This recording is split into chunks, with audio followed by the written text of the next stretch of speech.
Hi, Joel. Hi, Daniel. When I texted you and said, "Hey, I want to do an interview for my show, which is coming back," you responded and you said, "Am I a big enough deal in the golf world to warrant an interview?" So I got to ask, are you in your feels a little bit right now?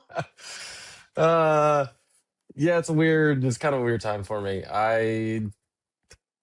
This feels really different for me for the first time in whatever it's been 9 or 10 years. So I just don't really know what I'm getting into. It's hard to schedule. I put myself in this position, but yeah, a little bit. I'm like, am I getting in events? I don't know where I'm at. How hard am I should be preparing? What should I be doing out at home? But last year actually wasn't really like that much worse than the years before. You were just kind of a casualty of the new FedEx. You finished 93rd in the regular season, Yeah, which, for the vast majority of your career would have been just fine. correct. But And it's this year, not anymore. yeah, and so let's talk about the fall a little bit. So we talked about this after Dominican, and you feel like when you finish second or third in an event, it's great, but it's these opposite field events, and you really need to win to get all these points, and then you didn't win, and then you kind of struggle the rest of the year, and then you split with Gino, and then you play all of these events in the fall.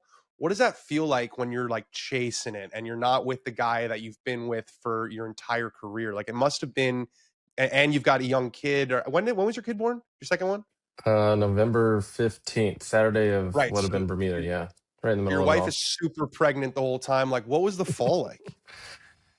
The fall was interesting. It was hard. It wasn't. I mean, it's not the most fun when you feel like you're playing for your job or your career, knowing they're obviously cutting cards and field are limited this year, and they're just kind of squeezing out some of the not top 100 guys. So it's difficult. It was hard for me for sure. I think the harder I tried, the worse I played. So then for a few events, I try to go back to just kind of having fun, but it's hard to have fun when you know that you need a great finish. So it wasn't like the most fun, but like you said, at the same time, we had our second kid in November and kind of really reset here in the last 6 8 weeks, which has been really nice for us. The split with Gino, was it a long time coming? Like, what? I mean, it must have been so difficult. You guys are best friends. I know you guys are still really tight. What goes into a decision like that? Certainly not an easy decision. I think it came down to that we weren't making each other better anymore. I was letting him slip and he was letting me slip. And it's easy to do after so many years of, more success than we two kids ever dreamed of growing up together. And like I said, we actually hung out probably even more since the split and have became closer. And I went up and visited him twice and spent time, at his place and went out on the boat and did a bunch of fun things and still spent like I said, a bunch of time together off the golf course. So um, we're still really close. And That's interesting. So it almost took like a weight off your relationship. yeah, I think it always stinks a little bit when you're not playing good golf, right? Like it weighs on both of us. He's trying to help me as much as he can, and I'm trying to do my best. And when it's not going well, it kind of stinks. So yeah, it certainly felt kind of a nice little relief. I mean, it's never easy, but a relief in the aspect that I guess we weren't, you know, I guess we were so close and we love each other so much that we were just kind of worried about each other in in the same ways and different ways as well. So Rob was on the bag, right? Your swing coach for most of the fall. He caddied twice. He caddied in Napa and Utah. John Rehorn, my kind of stats guy and the head coach at Oregon State, caddied for me and Sea Island. I was Pieced it waiting for together the a few call. other You events. sent me you sent me a text and you said, "What are your plans for the fall?" And I showed it to Emma and I said, "It's about to happen. We're about to make Yeah. the call." And then I responded with my schedule and you just didn't respond. There was 2 weeks that were seemed like a pretty good idea, and would have been lovely. And Rob filled in for one of those, and wasn't sure if you could escape to Japan or not. We didn't have the visas in time for that one, but I think our time is still coming. There will be some events coming up, and I think it'd be a great caddy. As much I mean, obviously you do it for a series, which is We phenomenal. did But it, but we were drinking and stuff. We wouldn't be drinking when we're out there on tour. well, yeah, I'm not no, keeping you in shape. correct, certainly that, but also, I mean, you're a good player in your own right, as they say. So, Uh, It's it'd be a truly good time. that's truly one of those phrases that only ever gets said in I've never heard anyone say in his own right in any context beside a golf broadcaster talking about a caddy. It's unbelievable, and now it's almost every caddy out there as well. But that I mean, there's a few ones we can kind of go through on that broadcasting side, but the fact that it just has come up so many times for so long, and no one said it any other way, which I find interesting. Did you watch the Ryder Cup at all? Uh, yeah, quite a bit of it. Man, that was a long time ago, but yeah, I did. I watched as much as I could. Yeah, well, it's our first show of the year, so we're sort of catching everyone up. What do you make of it? I mean, I think there's been all of this like talk about the European team, they have they're playing for more than just, the flag or whatever it is. I feel like it's like a little bit overblown. I mean, I feel like is that the reason that the Americans missed all their putts on the first 2 days of the Ryder Cup because they didn't care? Like from a player perspective, when you hear it's obviously like hindsight is 2020, right? Like, if the Americans win, Keegan turned over a new leaf and the guys are closer than they've ever been. And then they lose barely. And it's like, the US Ryder Cup team, they fucking hate each other. Like, Right. I have never been on a team before, so it's hard. I mean, very outsider perspective, but find it interesting that for whatever reason, I mean, on paper we're technically better and have been for a long time, I think, and it just doesn't get done. So, like you said, I don't know why the putts don't go in. I feel like there's so much analytics going on now. I think it'd be kind of fun if you just threw the guys together and said, "Hey, there's 12 balls in this basket. Why don't you guys figure out who's playing with each other and go tee off and let me know, what you guys are gonna do." I have a hard time believing, when you got the 12 best Americans that, you can't beat anyone in the world. But I mean, obviously the Europeans are great, but there's just so much that goes into this. All of a sudden, Luke Donald's got new shampoo and like door covers, and I'm like, the guys are like, "Yeah, this helped." I'm like, "Of course it helped," but the 7 iron's still 7 iron and the putt's still a putt. But for whatever reason, we can't quite figure it out. it is crazy that the amount of analytics that go into it. Like, I remember uh, Keegan was getting absolutely hammered for putting Harris Colin English and and Harris. Colin, yeah, And so, because data, everyone with a data golf subscription now is like a genius, right? And they of know course, everything about golf and they know exactly what everyone should do. And so they were. It was true that on the data golf they were like the 132nd out of 132 pairings, but the difference between like the best pairing and the worst pairing was like zero point 0.2 shots, and that's over 18 holes. And all that data is extrapolated from stroke play events when you're playing your own ball. Like right. it's so much that goes into it, and it feels like both sides are like worried that the other side is doing more, and so it's almost like, well, if he's fucking doing this, then I got to do this. I thought it was like, is it Eduardo Molinari Dodo?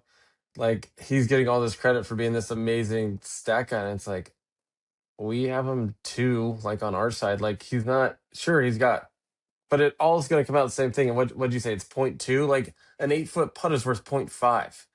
Like I If the love all puck that goes, yeah, stuff. Yeah, if putt goes in, all of a sudden you just flipped everything. And if you put Colin and Harris out there in 99% of the time, like I mean, you put those two together in New Orleans and a Zurich thing, be like they're the best team. Like they're gonna win.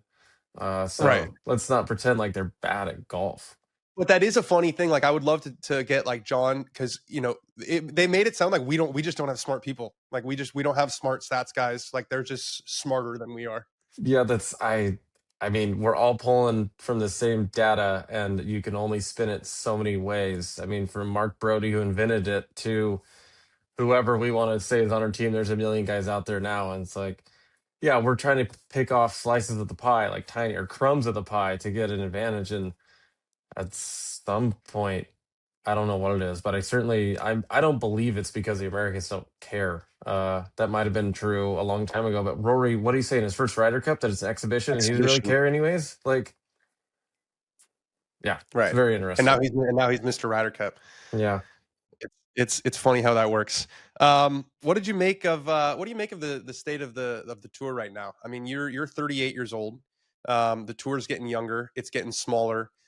Motivating for you? I mean, you're most, I know most guys would say it's super motivating. You're really honest. You might say like it's getting harder and harder, and I don't know if I can do it. Like, does it feel more daunting than it used to? Probably a good word. It feels like maybe just like the mountain got a little higher. But I also know I haven't played my best golf in the last couple years, and this off season, there's been a little more talk with the team about a plan going forward and exactly what that looks like, and getting just having a plan in place and being more ready when I show up sometimes. So it's I've been fortunate enough for what it was 9 years to finish inside the top 125, and You did it again. That's what the hard part is. Like, you did it again. You right, didn't have this massive drop sure, off. it wasn't like and I was a shot away from potentially securing it for another couple years. So I think, and if you look up my start to the season last year was really really solid. I had a couple top tens and was made a bunch of cuts and was really close to competing in quite a few events. So I think the good golf is still there. I still have it in me, and just knowing the mountains a little taller now, and I'm a year older, like it would be. I think it would be really. It would be fun to climb the mountain again a little bit and see where my game can be in the next year or two. Do you feel is it harder to like, does your body feel the same? Or is it starting to Yeah. like what does that feel like? Can you see it in the gym? You see it with your numbers? Is it in the morning? Like, where does that show up? Honestly, it's just more in the mornings. Like it's just a little harder to get moving. There's just a little more care that you have to take. I admittedly haven't been the greatest the last couple years. I would say COVID, I got in really good shape. I think most of us did. We had nothing else to do. But um, since my first kid 3 years ago, I've kind of slacked off on the stuff. The easy excuse to wake up and hang out with your kid instead of go to the gym. So haven't necessarily been the best at that, but that's also part of the plan as well. But man, it's weird. You sleep and all of a sudden you get a different injury. The next little tweak, the shoulder hurts, something's out of place. And that didn't used to happen, a few years ago. And these kids are 25 and 30 and taking care of themselves pretty well. But it's just kind of a little harder to get moving at times. There's just an extra creak, or, I threw a ball too hard in the backyard with a kiddo and all of a sudden the shoulder hurts. And No playing um, tennis, okay? Because yeah, I remember the big tennis debacle of the US Open 2023. I wanna make sure you're not playing tennis. a little more pickleball instead of tennis. But I mean, I'm still like to be active. I'm not going to, completely, put myself in bubble wrap. But yeah, a little more consciousness of taking care of it all. It just takes a little longer to get ready in the morning. 2 kids. I remember, I have no kids, but we're getting there. And so I'm, asking my friends and stuff what Don't it's like. rush. Yeah, don't rush. That's your Yeah. number one. Don't have them. You're saying? I definitely have them, but you have to do it when you're ready, or at least So think you're ready. I remember Bill Simmons famously said that the first kid is the ACL and the second kid is the Achilles. Do you agree with that? Yeah, I do. I feel like it That's should be easier with 2. Like, you've been through it the first time, but maybe also the first time you're like, you don't know what to expect, so you're like rolling with the punches, whereas the second time there's probably a little bit more dread. yeah, that's fair. So the first one like rocks your world in a different way because you don't even know if you're just trying to keep the kid alive. You're trying to do everything right. You can read a book, you can listen to people, and everything's perfect. And you're trying to do it the right way, and you're worried about everything all the time. And then you get them to the proper age where they're a ton of fun. And you get the next one, and you don't even worry about like them being alive anymore. Like that stuff's easy. Changing diapers, like all this stuff. It's just like, And rub some dirt on it. yeah, like you forget that like you you don't sleep, and then you have a toddler who wants to run around and be crazy. So now it's like a double dose of that. So it's been really fun, but I'm pretty excited for this second one to grow a little bit older and be a little more mobile and more fun. How's Riggs as an older brother? Is he getting a little? Is he jealous? Is he? I mean, because he's what, 3 now? You said, or how old is He'll he? be 3 next week. Yeah. So he's a human. He's aware. He knows he's got a Yeah, brother. totally. Yeah, he's actually really sweet with him when he's next to him, gives him kisses. Um, but there's some jealousy because he was the first one, not just obviously for ours, but for the entire family. First grandkid, first, everything. So he's had so many people doting on him his entire life. He's never been in a room by himself, never played by himself, and now there's some times where he just yells and screams and wants a little more attention than he's getting. Yeah. What do you make of this time? I mean, Harris English kind of spilled the beans randomly. I don't think anyone was really expecting that. Yeah, that was at But RSM, and it was like, whoa, that was yeah. yeah. So a shorter season, it sounds like. I mean, Brian Rolap didn't really deny it when he did a sit down interview on something. I think it's kind of funny that the number 2 from the NFL comes over and all of a sudden we can't compete with the NFL. I think the whole, like, compete with the NFL, when has golf ever competed with the NFL? When has Like, any we're not sport ever competed with the NFL? like, I feel like that whole, like, "Oh, we don't wanna compete with the NFL." Okay. So is, like, basketball just gonna not start their season in October? Like, is hockey just, like, there's at a certain point, like, there's only so many months of the year. And football's playing more days, and then they just took over. Well, it worked out with schedule, but Christmas Day. What do you think the numbers were on football versus basketball? Because famously, basketball did Christmas Day, right? And they did their big marquee games. All of a sudden, you throw the football game on, and no one's watching basketball. No Um, one. Yeah, Christmas Day used to be like I remember it was like when Kobe would play Shaq, and it right. was like appointment viewing, and the NFL is just eating their lunch. It's yeah, completely crushed it. So I like yeah, that's part of the deal. Is you just no one watches. Well, I remember when I was just started on tour. It used to be the tour didn't start until I got to Torrey because you'd have Torrey, Phoenix, Pebble, LA. So I guess that's Palm Springs and Hawaii events were kind of on the Golf Channel, anyways. But and then you get see when CBS and NBC took over on the weekends is when it kind of got as the tour started. Tiger showed up at Torrey Pines, and that's when it all. So I don't know. Look, I if I was in the top 50 and I was young and they were just cutting stuff away and taking away competition, then that would be amazing. But I'm not in that position. So any spots removed and any tournaments taken away kind of stinks.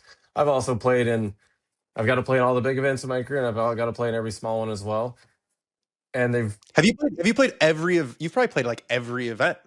I played every single event except for the Masters through Have the you been there? years. Have you played it? No, Is that no. you have like a policy of like I'm not playing till I get in, or is that at this point is it like okay, well I don't know if Yeah. it's gonna happen, so if someone wants to invite me. I did have that for a few years, and I still want to earn my way there, obviously. But if someone knocks on the door, I'm probably not saying no at this point. But it certainly felt that I way years ago.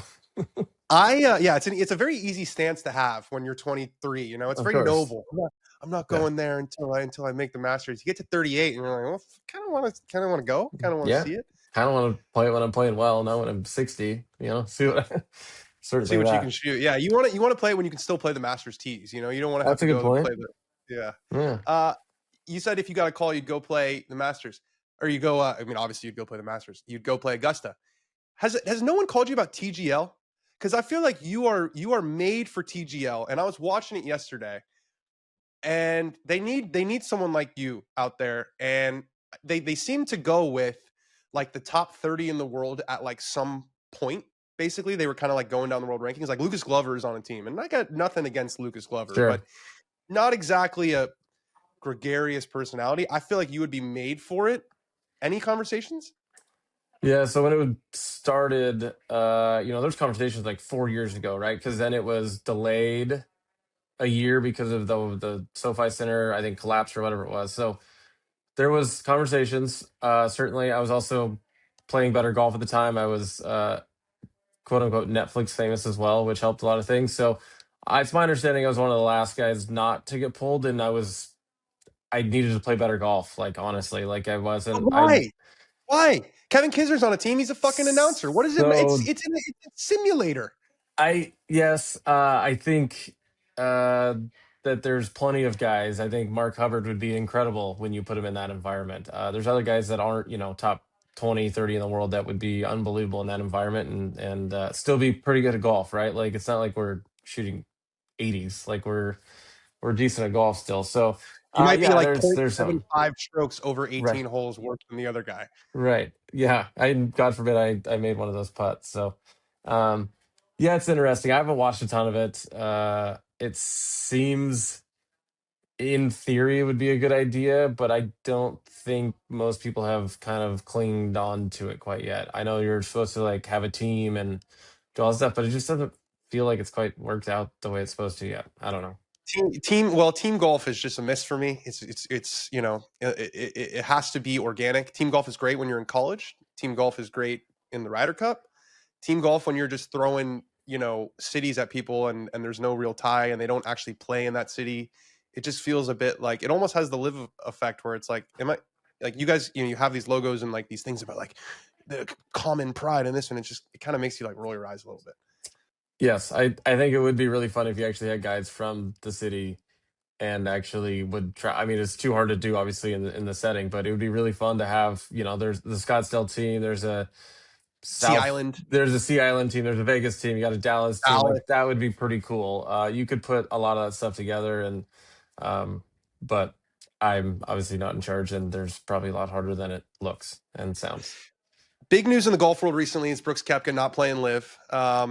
Seems to me like it's pretty clear he got the money. He's going to sit out a year. He's going to come back. Whether that's, whether he has to end up sitting out that full year. Rory said, and obviously Rory does not speak for the PGA Tour because he is one of 6 people to ever win the career Grand Slam, and he has $300 million or whatever it is. Oh, So way it's more in than a. that. You think it's more than that? Way more than that. You think Rory's north of 500 mil? Yes. Really? Yeah, I think he's done pretty well in some business things. Okay, but anyways, that's crazy. Good for him. That's awesome. Right. Totally. Don't He's count other earned it. people's don't count other people's money, but great for him. Yeah. What he said he'd be fine with. I think he said Bryson. He'd be fine with Bryson coming back. Obviously he'd be fine with it because what is it going to change his life? How do you feel like? Would you be okay with these guys just coming back, or how do you feel about that? Because it does feel like, and I want to get your perspective. It does feel like that's what's coming. It feels like Liv, they're really spinning the wheels. They're having a hard time filling out rosters.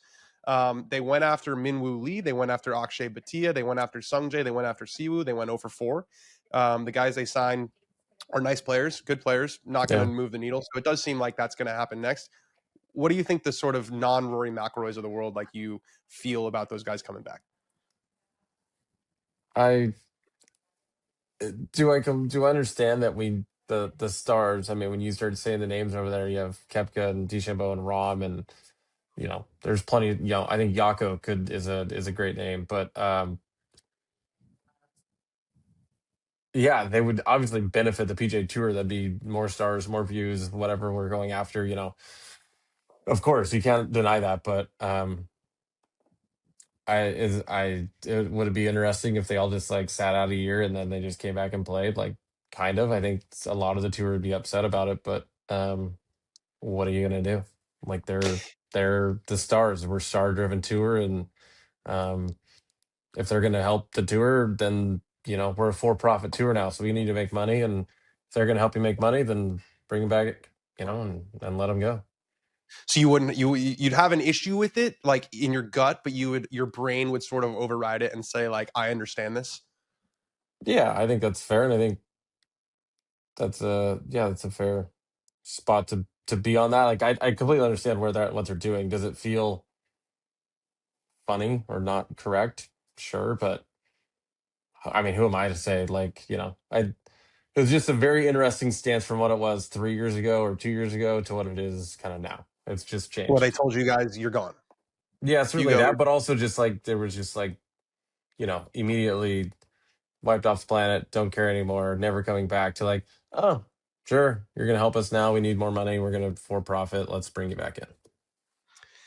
how do you feel like the new leadership is like communicating? How does it feel different than it did with Monahan in charge? I know, is it Roll-Up, Mr. Roll-Up, Brian Roll-Up? I see. I mean, I'm so far out of the loop on You're a lot of this clearly stuff. very locked in. Yeah, I know that he did a great job. I think his first meeting might have been Detroit this last year. And he wanted to talk to everyone in the membership and you had the number and you could reach out and talk to him and voice your opinions. And he even came to Mexico, I believe, in the fall, which is like great. So I know he's available and you can say your piece and chat about it, but it doesn't matter. They're gonna make decisions what's best for the tour and what they think is best for the tour, and they're gonna go with it down that hole. So seems like there's a lot of moving parts and a lot of change coming as well, which will be interesting.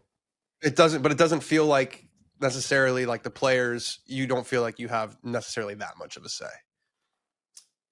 I mean, no. Like, you have to go win majors and be top 10 in the world if you want to have a say, which seems fair. I mean, everything else is run by the top people in the company. I mean, you don't want a bunch of um, minions or what are we called? Mid-level management.